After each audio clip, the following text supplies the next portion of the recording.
akan melakukan presentasi database kami, yaitu database MySQL. Berikut kelompok kami. Yang pertama saya itu Jasri Taule, yang kedua Michael Jason Pramono, dan saya Dede Dwi Pranata Panapuro.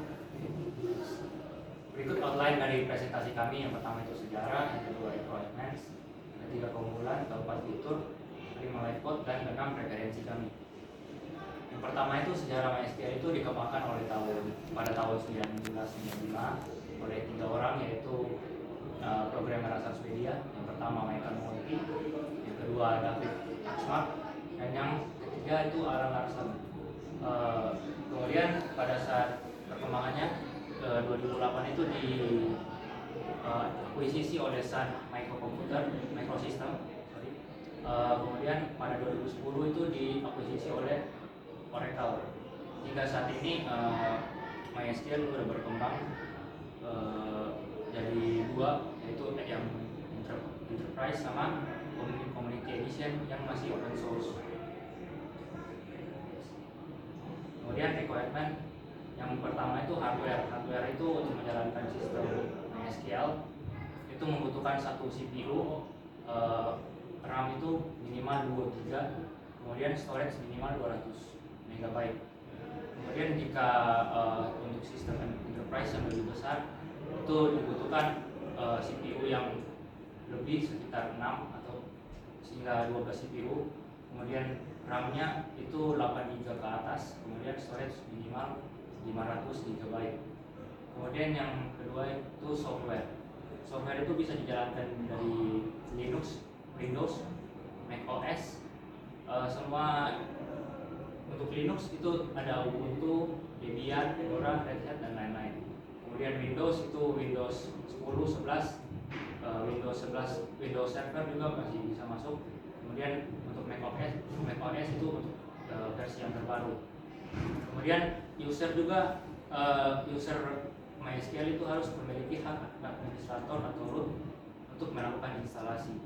Kemudian tambahannya untuk aplikasi sendiri untuk akses MySQL bisa menggunakan phpMyAdmin atau XAPP, kemudian MySQL Workbench. Ya, di sini ada keunggulan dari MySQL. Yang pertama adalah open source, dia itu gratis dan juga didukung dengan komunitas yang besar.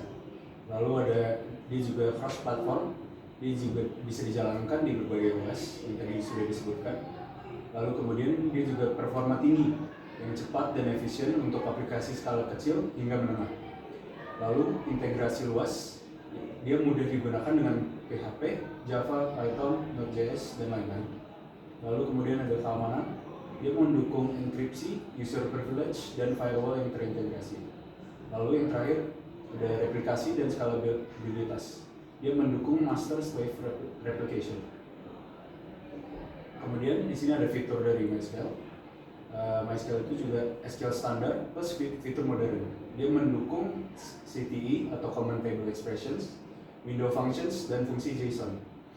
Lalu kemudian dia ada storage engines, dia ada InnoDB untuk transaksi, MySQL, memory, archive untuk use case yang berbeda. Lalu transaksi dan asset, InnoDB ini menjamin atomicity, consistency, isolation, dan durability. Lalu ada indexing dan full text search. Index B3 dan full text itu untuk pencarian teks efisien. Kemudian ada fitur juga yang replikasi dan clustering, replikasi asinkron dan group replication atau InnoDB cluster untuk HA. Lalu ada maintenance dan automation, dia ada partitioning, event scheduler, dan binlog untuk recovery dan management. Lalu yang terakhir ada monitoring dan tooling. Dia ada MySQL Workbench, Exporters, MySQL Dump, dan Extra Backup. Selanjutnya itu live code. Bagian ini masuknya.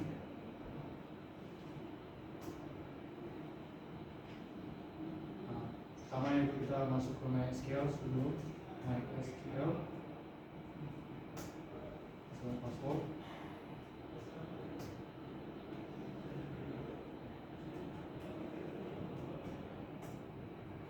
Selanjutnya itu kita create dulu database-nya.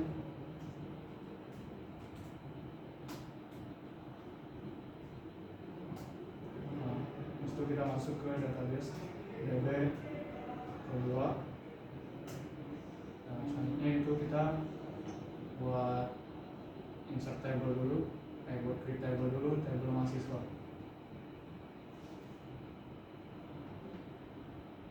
Sini isinya ada ID mahasiswa, nama mahasiswa, program studi, dan semester dan email.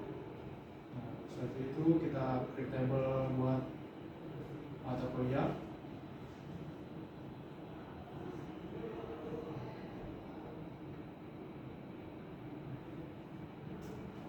Isinya itu ada ID mata kuliah, nama mata kuliah, dan SKS. Nah, selanjutnya kita insert datanya, data yang buat mahasiswa. Itu ada 3 orang, kami bertiga, dan insert data buat mata kuliah.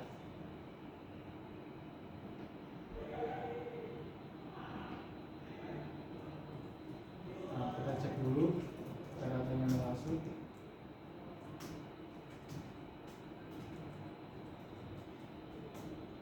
Nah, sudah ada. Lalu kita coba yang mata kuliah.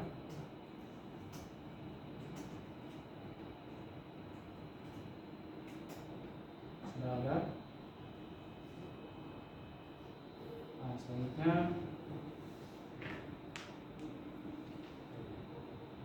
kita cari mahasiswa yang dari semester 7.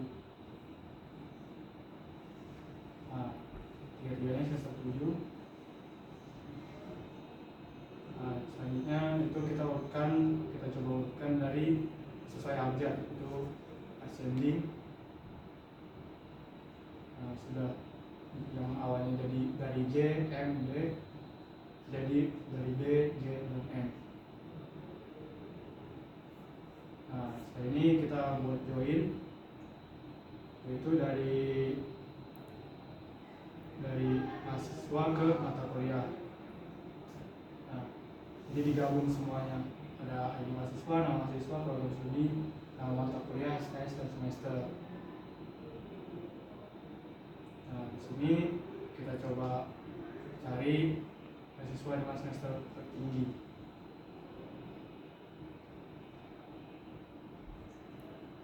Masih ada 3. Nah, di sini kita buat view, itu kayak table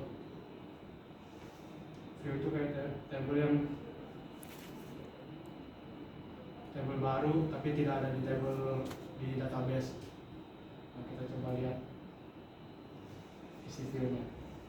Ini view-nya kami mengambil dari nama mahasiswa, program studi, dari mahasiswa.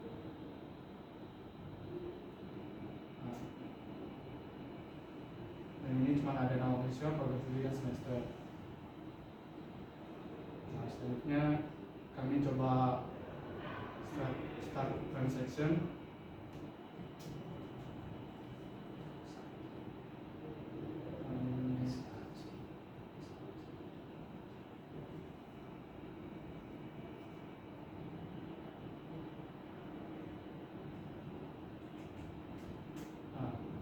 Itu coba kami update dulu datanya.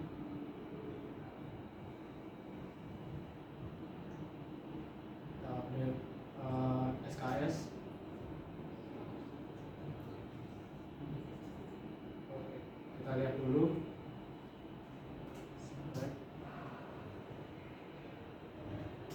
From mata kuliah. Nah, sudah, itu dari basis data yang tadi ID mahasiswa nomor 1 dari 8, yang sebelumnya ada 3 jadi 8. Nah, saat itu kita rollback, Cepat itu. nah setelah rollback kita select lagi. Nah, sudah balik lagi. Closing aja udah. Oke, sekian terima.